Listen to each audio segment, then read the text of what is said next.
Hey guys, guess what time it is? I'm making a video and I'm making that Q&A I've been talking about for a hot minute.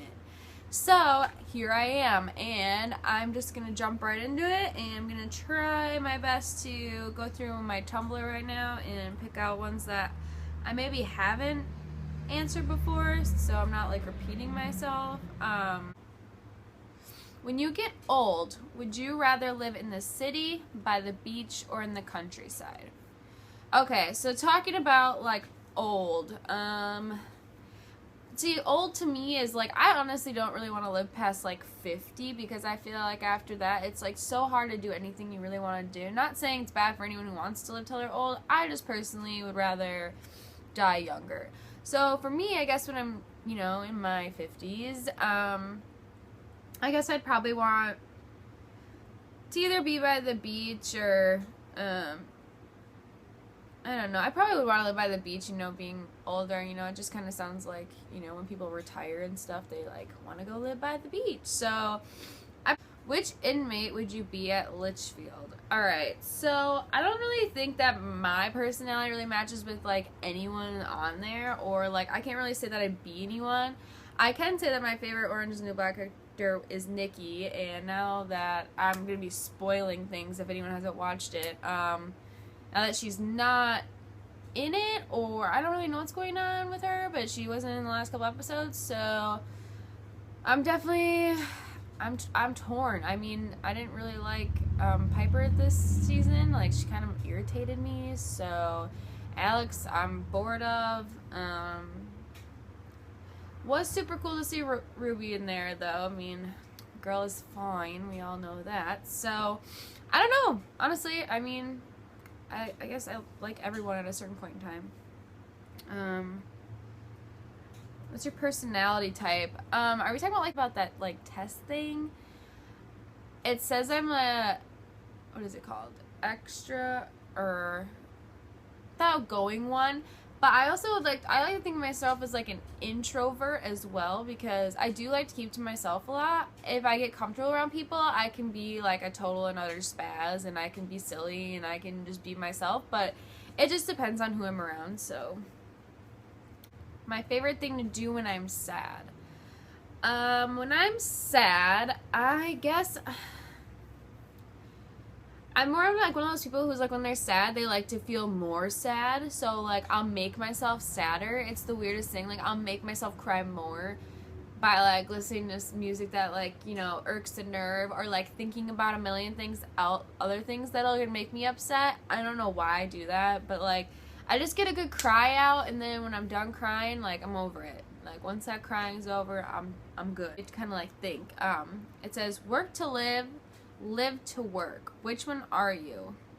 So, man, I was thinking about this the other day, and it kind of like completely stumped me, because I was like, what am I? And I was like, okay, you obviously have to work to live. Well, I mean, not everyone does, because some people, just gifted with money. But I guess I kind of more live to work now. Now that I've found like my calling in life, and that I actually know what I want to do, it feels good to get up in the morning and go do it. And like, I feel like I get goosebumps talking about it, just because of the fact that it took me such a long time to realize like what I wanted to do, and like what my purpose was, and and it's one of those things where it's like it was right in front of my face the whole time, but I just like I never saw it. I had these like horrible blinders on, maybe just because the people I was around, or like just a lot of different outside sources, even my own brain, so I definitely want to say live to work, because I don't feel like a real person unless I'm going to work. Are you a YouTuber? I mean, are you paid for your videos? Alright, so technically I am signed with someone, but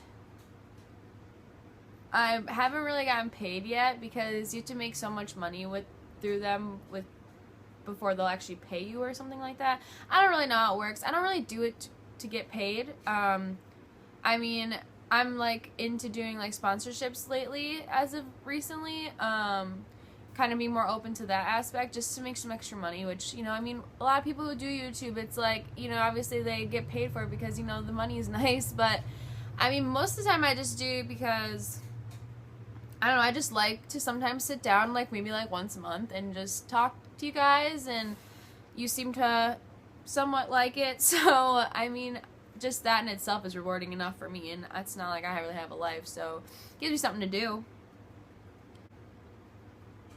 If you had the choice, would you want to go back in time or forward?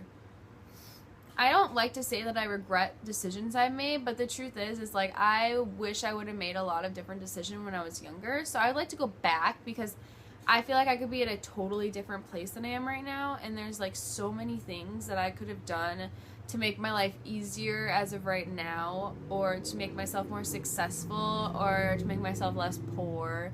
I mean, I have definitely come accustomed to the life I live because, I mean, I've never really had a lot, so I'm fine with not having a lot, but it would be nice if I, you know, could say, like, that I accomplished a lot more things than I have, so. Oh, this one's, like, kind of gross. Would you rather, like, I love tuna, but it's just, anyways. Would you rather be able to just smell tuna the rest of the year or just eat tuna for the rest of the year? See, I don't think I could smell it all the time. I mean, I don't really get, like, is it all the time? Or is it like, well, like tuna, you're saying eat tuna the rest of the year, so I'm guessing like you mean like every day. So I say I'd rather eat it every day than smell it, because there's certain situations where you're not trying to smell tuna, if you catch my drift. Anyways, how self-confident are you with your physical appearance on a scale of 1 to 10? Okay, see, if I say low, then I'm being, you know, silly. If I say high, I'm being conceited. So, honestly, in my own brain, most days I feel like I'm at a middle ground. Like, I think I'm about like a 5. Because I don't, like, I see people and I'm like, dang, that girl is so attractive. Like, anyone and everyone thinks she's pretty. And then there's people, you know, who are on the other end for certain people, and they're like, oh, you know. But then that another person could think that person is like the hottest thing ever, and that this girl is just basic. So I feel like I'm in the middle. Sometimes I'm basic, sometimes I'm above average. You never know. It just depends on the person. So, alright, let's make a good one. Last one. I guess I could talk about, someone asked, in general, how do I get the courage to, like, come out? And I know you guys, if you've been on my channel, if not, if this is your first time, you should check out my other videos. They're also very poor quality. I had someone ask me what gave me, like, the courage to come out, and I would say, like, even though I didn't really have a choice in coming out, after a while I was kind of, you know, just glad that I was in some sort of way. I was glad people knew, because I really feel confident in being the sexuality that I am. It's one of, like, the only things that I do feel really good about, honestly. A lot of days, you know, I beat myself up about a lot of stuff, so, but on almost all days, I always feel good about, you know, who I am, like, as a sexual being. So it's like, I think that part of me is, like, super confident. Like, I think it actually gave me confidence, because with guys, I never really, like, I just didn't feel, like, good ever, and it's so much different when, you know, I don't know. Anyways, stay tuned, for a message from our sponsors. Alright, also, I wanted to add at the end of this, I actually was contacted by a company, and I actually myself am going to be using this because, as you guys know, you're always asking me, like, how do you have enough money to do stuff? And usually it's because I just find frivolous ways to have money. But this company is called Opinion Outpost, and basically it's like an online survey, which I'm sure you guys have all heard of, some sort of website like that, but this one is super cool. There's all kinds of different things you can get. Like, not only can you get cash, but you can get other types of prizes and stuff too from, like, different companies. And what they do is they're taking your opinion, and since you're giving your opinion to help better their company, they're gonna pay you. So if you know you're underage and you can't find work, or like you say just want extra money like me to do things that you want to do, I would definitely recommend this, and I will put the link below, and I hope you check it out. You know, who doesn't want some cash money? So anyways, that's it. So it's been real.